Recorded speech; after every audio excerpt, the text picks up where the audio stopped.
Hi, I'm going to try and continue where I left off before I was interrupted by a helicopter flying over the top of my trailer.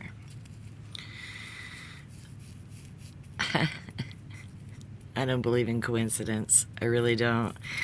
I was in the middle of telling you about my military career when a helicopter flew over the top of my trailer and suddenly my recording stopped and I had to restart it. And then all of a sudden I had people coming in and out. So I said, nope, I'll just finish this later. Well, it's later. I can't promise you I won't be interrupted again, but we're going to try. So as far as my military career goes, I enjoyed being in the Army. I went in to be a medic, and this was during Desert Storm. And I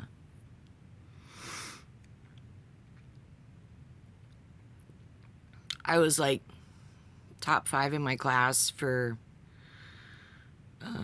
my grades, but I was struggling on the PT. I was having trouble doing the push-ups. And all of a sudden, I couldn't feel my left arm. I had no control over my left arm. I couldn't turn my head to the left. So I went on sick call, and I kept seeing these doctors, and they kept saying, well, there's no swelling, it's not broken, we can't see anything wrong with you, are you bucking for a discharge? I'm like, no, this is my career. I just want to be able to, go back to duty and perform my duties and be able to do the PT without struggling. So at this point, I couldn't even carry my books to go to class, and just finally they sent me to see a warrant officer, and he took full x-rays to try and figure out what's going on. And he come in, and I'm sitting on the gurney, and he popped the x-rays in, and he started up at the base of my skull, and he started counting my vertebrae. Well, there's supposed to be 7 vertebrae in your neck, and I know this 'cause I'm training to be a medic. And I'm counting with him, and he keeps getting to 6 and going back to the top and counting again. And I'm like, dude, where's my 7th vertebrae? And he's like, it's there, but you've got a set of 3-inch ribs on it. And I'm like, well, where'd they come from? No answer. He says, I can't answer that, but I can tell you what we can do about it. He says, we can go in and surgically remove them, but there's a 95% chance that they'll come back. They'll grow back.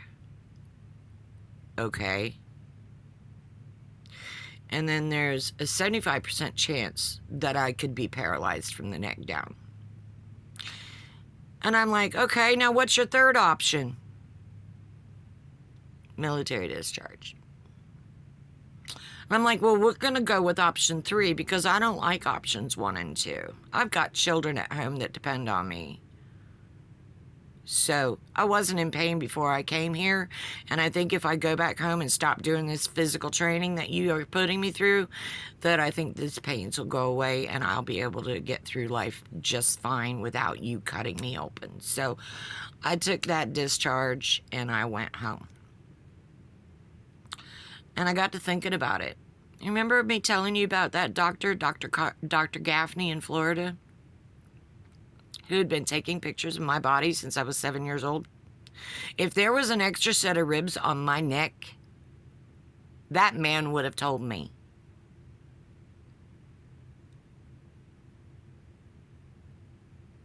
Never was there any word about me having any freaking extra parts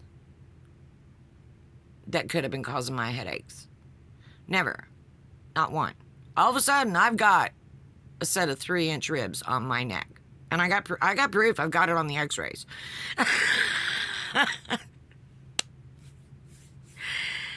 And then we got this little thing about those 3 microchips in my head. Well, I talked to somebody about that. Someone possibly connected to MUFON. I'm not going to point them out specifically, but what I was told was that means I have 3 different agencies tracking me. You know, those 3-letter agencies?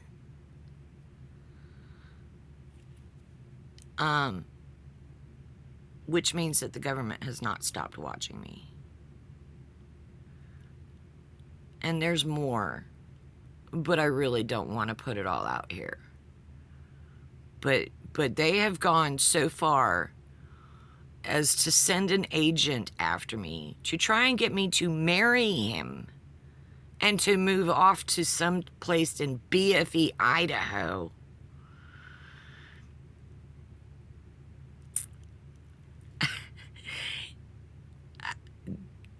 I don't know what they thought they were going to accomplish, because I saw right through him. I mean, I smelled it on him from the fucking moment he said hello. I knew that I could hear his thoughts. So I knew what he was doing and what he was planning and how the steps he was taking to inform me of who he was working for without actually coming out and saying who he was working for. The guy had 2 phones. He had his phone, and then he had his government issue phone. The government issue phone only had 1 phone number on it. He hands me this phone, and he showed me the contact list, and it literally only had 1 phone number on it. He says, use your phone and Google that phone number. So I did. I pulled up Google and I typed in that phone number. It popped up Langley, Virginia. If anybody knows anything, you know what's in Langley, Virginia. Step 2, he opened the console of his car right between us, because we were sitting in his car talking, and he opened up the console of his car. Not only was it his Glock, but it was a silencer laying next to it. Needless to say, I left town that day and moved on to where he could not easily find me without using the tracking device. But I knew what his plan was. If I was to leave Oregon with him, I never would have made it to Idaho. They wanted to eliminate me. Or scare me into silence. Well, I've been silent too long. And there's things that I know about the government because I've lived it. You guys keep talking about going down the rabbit hole. Baby, I am the rabbit hole. I have seen things you can't even imagine. I have been places throughout this cosmos that you will only dream of in your most wildest dreams. I have met entities of all different shapes, sizes, and mentalities. Some are really, really hungry. We call them monsters. They're not. They're just looking for their next meal. And to many of them, humans are just tasty cattle.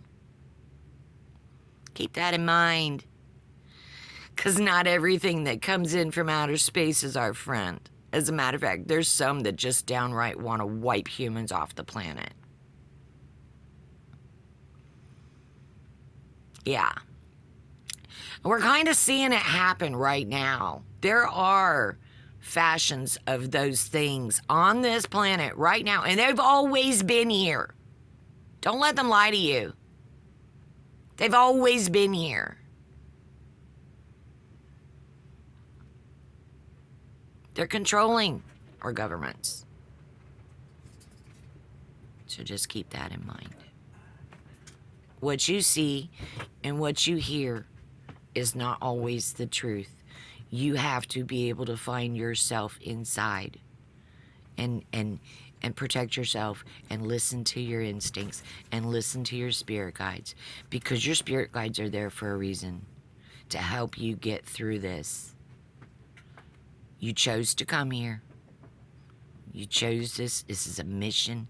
You're meant to experience the pain, learn your lessons from the pain, and then move on to the next thing. Don't dwell in it. Learn from it. Don't close your eyes because somebody says, oh, don't believe that. Listen to me. No. Listen to your instincts. Listen to your spirit guides. They're there to guide you. You know that day when you almost stepped off the curb and all of a sudden you took a second thought and you stepped back and that car that was going to hit you missed you. That was your spirit guide pulling you back. You know what I'm talking about, because every one of you have felt it. Accept it. Live your truth. We're going to continue this journey together. And I hope that you can share this with your friends and invite more people to our channel, because I'm not going to sugarcoat things.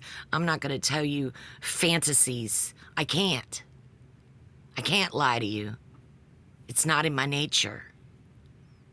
Some of us are selected to be teachers. I'm one of them. I am supposed to share my skills and abilities with those of you that are ready to receive that information. If you have any questions, or if you have anything that's weighing on you that you just can't wrap your head around, please don't hesitate to contact me. I can help you. With that, I'm going to take a break from this rabbit hole and go back to my coffee and maybe do some conjuring and talk to my spirit guides. We got more information coming for you soon. But just hold on. Just hold on and be true to yourself. Stay in the light and stay in love. Don't allow yourself to hate anybody for any reason, because love is the key. Hate is a feeling that the enemy is feeding off of. You're feeding them when you hate anybody or anything. Don't allow them that meal.